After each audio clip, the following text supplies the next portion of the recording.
Olá pessoal, que Deus abençoe a todos abundantemente. Vamos falar com Deus agora, vamos orar. Vamos pedir a infinita misericórdia de Deus sobre nossas vidas. Se você puder, coloca um copo com água, né? O meu está aqui, ó. Uma peça de roupa, um objeto, um contrato. Enfim, um processo. Aquilo que você quer que Deus lhe dê resposta e que seja justo. É claro, Deus não comete injustiças, não. Deus só faz aquilo que é justo. Deus é justiça, Deus é amor, Deus é verdade. Vamos orar. Pai querido e maravilhoso Senhor dos exércitos, nós entramos na oração, em oração na Tua presença santa, porque tudo que precisamos, tudo que as pessoas almejam e projetam só pode vir do Senhor. Então alcança aqueles que creem, aqueles que oram conosco, mas por alguma razão estão vivendo uma fase difícil, de angústia, de tribulação, de preocupações, de injustiças, perseguições, maus tratos, talvez acometidos de uma enfermidade, uma doença incurável para a ciência, ou um problema crônico na vida financeira, ou familiar, sentimental, conjugal. Pessoas que estão sem forças para orar, oram soluçando, gemendo, pensando que morrer seria para elas melhor do que viver. Por favor, atende a oração e responda com poder, com força, como no passado aos profetas, aos reis, aos juízes, a todos que clamavam, e aos simples e anônimos que só o Senhor conhecia. Talvez essa criatura seja anônima, desconhecida, Senhor. Não tem muito o que oferecer, então a sociedade não a conhece, não a considera, não presta auxílio, porque cada um vale o que tem nessa terra. Mas para o Senhor não é assim. Então estenda as mãos poderosas, Pai, para curar o canceroso, o leproso, o paralítico, o cego, o aflito, o endemoniado, o drogado, o alcoólatra. Liberta essa criatura dos vícios, liberta da criminalidade, do ódio, da miséria, do opróbrio, da humilhação. Liberta de tudo que não presta e abra portas extraordinárias na vida dela. Abençoa os dos 7.000 que não se dobram, os dos 153. Abençoa todos que nesse mês se dispuseram a ajudar, Senhor, a Tua obra, presenteando a Tua obra, que está aniversariando. Abre as janelas dos céus e derrama bênçãos sem medidas. Cura este acometido de leucemia, de Covid, de lepra. Esse que tem um desgaste nos ossos. Esse que sente dores insuportáveis, com ácido no sangue. Meu Pai, venha operar milagres. Responde essa mãezinha que chora e clama pelo filho acidentado, ou pelo filho que anda com más companhias, que faz parte de uma facção criminosa. Meu Deus, responda com poder, com libertação, com transformação, com salvação. Dê alegria da Tua salvação a este que está depressivo, angustiado, preocupado, sem forças. Abençoa poderosamente bispos e pastoras, pastores e missionários, obreiros, os membros, todo o povo do Senhor. E consagra esta água e quem beber receba vida. Eu os abençoo em nome do Pai, do Filho e do Espírito Santo, para a glória do Senhor. Amém. Graças a Deus. Beba da água abençoada em nome de Jesus. Graças a Deus, eu estou com a Bíblia aberta em João, no capítulo 3. Uma grande autoridade, um parlamentar, na verdade uma espécie de ministro, da época, fazia parte do governo daquela época. E ele ficou curioso quando falaram do Senhor Jesus e dos feitos de Jesus. E aí despertou nele o interesse, um desejo de conhecê-lo. Mas antes, ele começou a pesquisar. É claro que ele não tinha nenhuma convicção ainda. Ele sabia que uma pessoa que vive no pecado, uma vida desregrada ou no crime, cometendo crimes, não pode ser usada por Deus. Isso ele sabia. Porque chegava lá na mesa dele, no parlamento do qual ele fazia parte, muitas queixas, crimes e muitos processos na justiça da época contra Jesus Cristo. Diziam que ele estava descumprindo as leis, que ele dizia ser Deus, que ele trabalhava no sábado, descumprindo a lei de Moisés, o mandamento. Tantas coisas, tá? Que ele era um charlatão. Chegaram a dizer que ele era um endemoniado, que ele expulsava demônios e curava as pessoas porque tinha um demônio maior nele, o Beelzebu. As acusações eram constantes e Nicodemos começou a investigar a vida de Jesus. E investigando, ele concluiu que se tratava de um ungido de Deus, de alguém com muito poder e poder de Deus. Os de hoje também investigam. A grande diferença está no caráter de Nicodemos para o caráter dos que hoje investigam. Porque Nicodemos até então desconfiava de Jesus, mas ao investigar, ele chegou a uma conclusão. E olha que não era fácil investigar, hoje é mais fácil, Porque hoje nós apresentamos os resultados com exames, com testificado ou testificação da ciência, tá? Quando eu apresento hoje os resultados da fé, da oração, eu tenho exames, eu tenho assinaturas de médicos, carimbos, um CRM, de antes e depois. E um histórico, num hospital, numa clínica, das pessoas. Afora os resultados na vida financeira, familiar, e os próprios testemunhos das pessoas, depoimentos.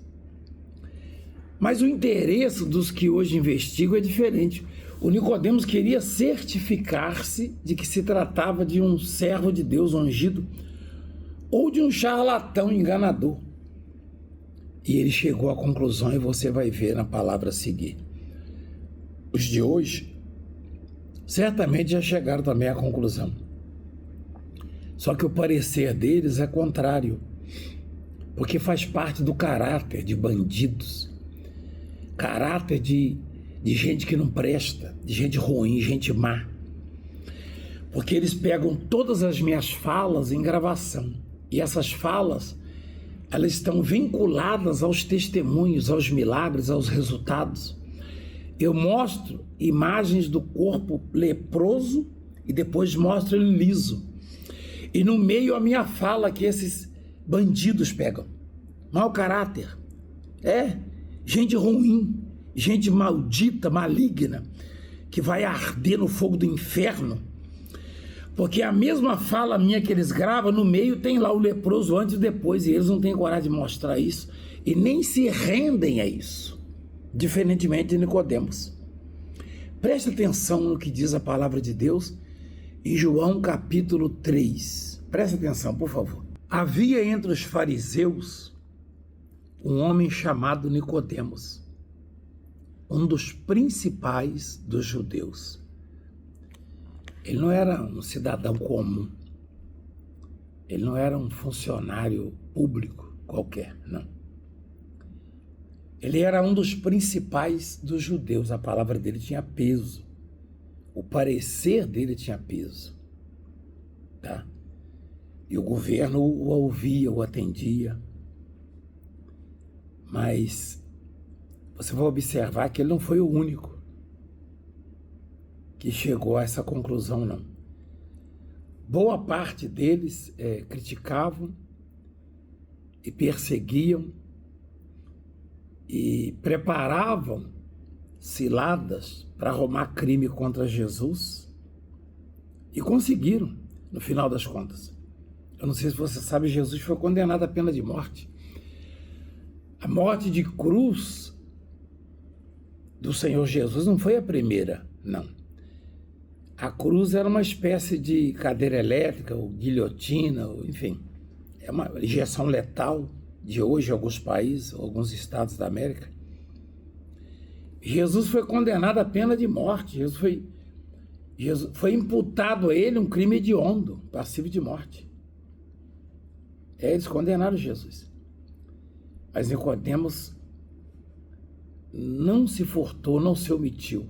Ele deu o parecer dele, como Gamaliel e outros, só que a maioria optou por condenar Jesus. Então o mundo jaz no maligno, Jesus disse. Só que não é de hoje, não. Na época dele já estava. Hoje está pior. Hoje autoridades que Deus constitui trabalham para o diabo.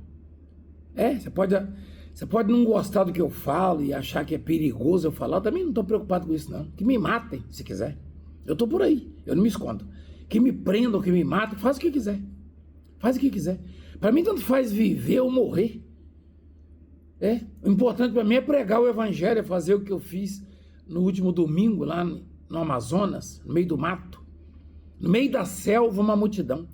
Quantos sacerdotes você conhece que conseguem reunir multidões no meio da selva, onde as pessoas têm que viajar de barco, de rabeta, alguns dias? Quem viajou pouco lá, viajou de rabetinha 18 horas, 20 horas por aí. Você sabe o que é isso? Quantos conseguem? Quantos conseguem mostrar o que eu mostro? Quantos conseguem apresentar resultados de milhões de pessoas transformadas?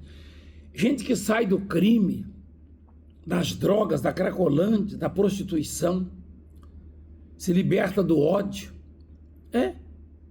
Esses que me perseguem hoje poderiam ser sequestrados ou mortos tranquilamente, ou, não sei se é a expressão correta, mas facilmente, por esses que hoje estão transformados na obra. E Deus usou quem? Deus usou esse sujeito aqui, que não representa nada, absolutamente nada, a não ser usado pelo poder de Deus. Eu não sou nada. Eu não sou nada. Eu não tenho um valor para as pessoas, não. Meu valor é para Deus unicamente, ainda bem. Ainda bem. Então presta atenção. E eu tenho consciência disso. Eu só estou vivo por causa disso. Eu só estou vivendo por causa disso. E estou vivendo a maior angústia da história da minha vida. Da história da minha vida. Nem quando passei fome, eu senti angústia como estou sentindo. E eu não escondo também não consigo esconder. Por quê? Porque querem me colocar no mesmo balaio desses políticos corruptos que saquearam o país e tomaram o poder para eles. E que hoje me perseguem porque eu não ponho tapete. E não vou botar. Não ponho tapete para bandido. Eu não ponho para corrupto, para mau caráter. Eu não ponho, eu não vou botar. Tira minha vida.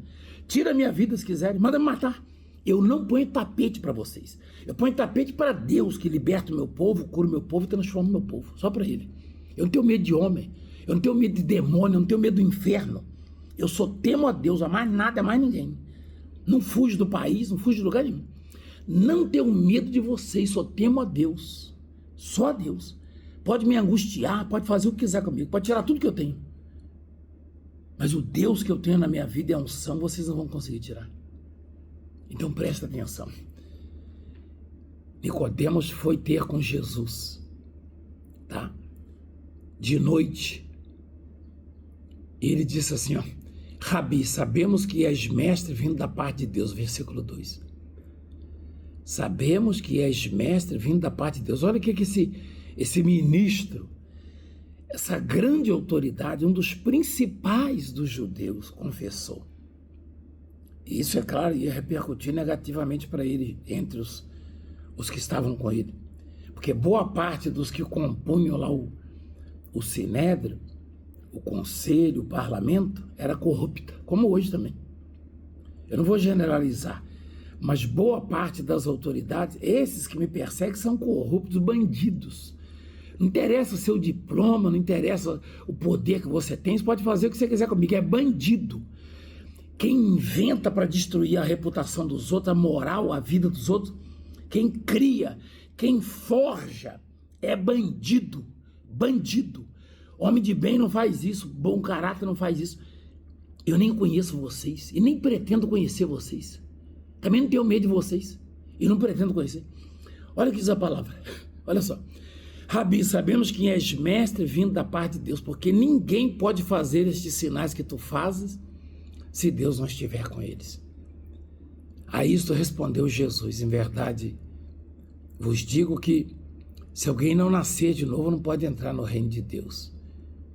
Jesus, ele viu esse lado justo, senso de justiça e visão da parte do Nicodemos e deu logo uma palavra de salvação. Quem não nascer de novo não pode entrar no reino de Deus. Quer dizer, você quer entrar no reino de Deus? Você vai ter que nascer de novo. Mas ele reconheceu, sabemos. Agora, o senhor disse que ele não estava só, que alguns lá do parlamento, do Sinédrio, do conselho, tinham essa mesma visão. A expressão no plural.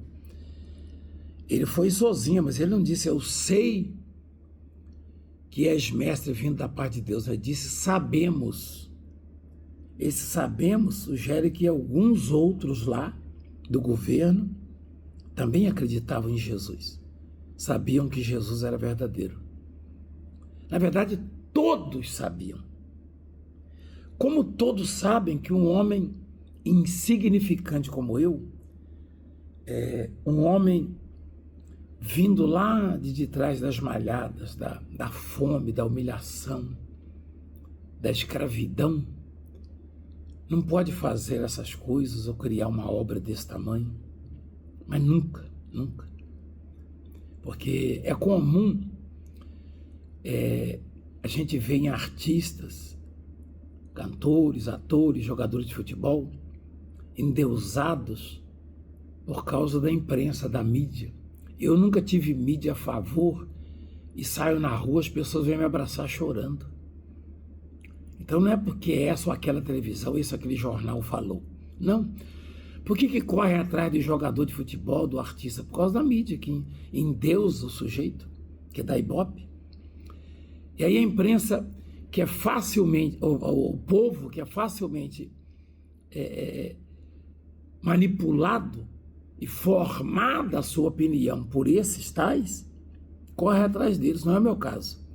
As multidões vão no meio do mato para me ouvir por causa do que Deus faz. Não é porque me amam, gostam de mim, que eu sou maravilhoso, negativo. Não sou nada disso. É porque Deus faz e comprova isso na vida deles. Eles têm a marca da minha fé na vida deles. Tem uma multidão nesse país e no mundo que tem a marca da minha fé na vida deles. Então vocês podem querer acabar comigo, vocês não conseguem. Aliás, tem um jeito de vocês acabarem comigo, é me matando. Se vocês não me matarem, e eu não tenho medo de vocês, não fujo, não escondo, pode vir que eu estou pronto. Pode vir que eu estou pronto. Se não me matarem, vocês não acabam comigo. Sabe por quê? Porque Deus me usa, Deus me ouve e Deus faz. Você viu os milagres de ressurreição? No meio da selva, gente que não tinha médico, não tinha um posto de saúde, não tinha um hospital, e clamou e pediu ao Deus do Valdemiro, como aquela criança ficou 15 minutos debaixo d'água no fundo do rio, no meio de sucuris, jacarés, piranhas. Ficou lá debaixo, no meio de piranhas. Ninguém tocou nela, ela boiou morta e Deus a ressuscitou quando o avô clamou. Você viu aquela outra senhora? que o marido também não tinha ninguém, e ligou na central, e foi profetizado. Eu tenho o registro, eu tenho a gravação disso aí. Então pronto. Quer acabar comigo, me mate. É o único jeito. Não adianta me prender, não adianta fazer o que querem fazer, não adianta querer desmoralizar, me matar moralmente, porque eu tenho fruto. E você viu o que essa autoridade falou? Ninguém, mostra aí, filho, enfatiza aí, ninguém pode fazer esses milagres, esses sinais que tu fazes, se Deus não estiver com ele. Ele disse ninguém. E fala o seguinte: investiga o que eu mostro, para ver se é verdade ou não. Vocês sabem que é verdade. Então pronto. Então vocês só me fazem ficar mais conhecido ainda, isso no planeta. Porque Deus jamais vai deixar de operar na minha vida, a não ser que vocês me matem. E eu não vou fugir de vocês não, tá? Me procura lá e me matem, porque eu não vou fugir de vocês. Não, eu não fujo de bandido não. Eu não tenho medo de bandido, nunca tive. Eu não tenho vínculo com bandido, com facção nenhuma. Aliás, pega um desses bandidos e põe na minha frente. Manda falar que me conhece, que falou comigo algum dia, que negociou qualquer coisa comigo, comprou, vendeu qualquer coisa para mim, comigo. Manda, põe na minha frente. Graças a Deus. Quer minha conta? Eu dou a senha para você. Quer a conta da igreja? A mesma coisa. Puxa um extrato de 10 anos, 15 anos da minha conta, ou da igreja. Faça isso. Façam isso. Tá bom? É desse jeito então. Tá? Inscreva-se no canal, deixa o seu like e multiplica o canal aí. Enquanto eu viver, eu vou falar do meu Deus, vou batizar na África, no Amazonas, em São Paulo, no Brasil, em qualquer lugar. Tá bom? Dia 18 de abril, sexta-feira santa, eu vou fazer uma mega imposição de mãos no meio da rua em Araxá, no meio da rua. A cidade vai parar. Vai parar. Quero convidar o governador, meu amigo lá de Minas, tá? O Zema, quero convidar o prefeito de Araxá e todos aí, as autoridades, tá bom? Ajude essa obra, esse ministério. Deus abençoe. Um beijo no coração, fiquem em paz, fiquem com Deus.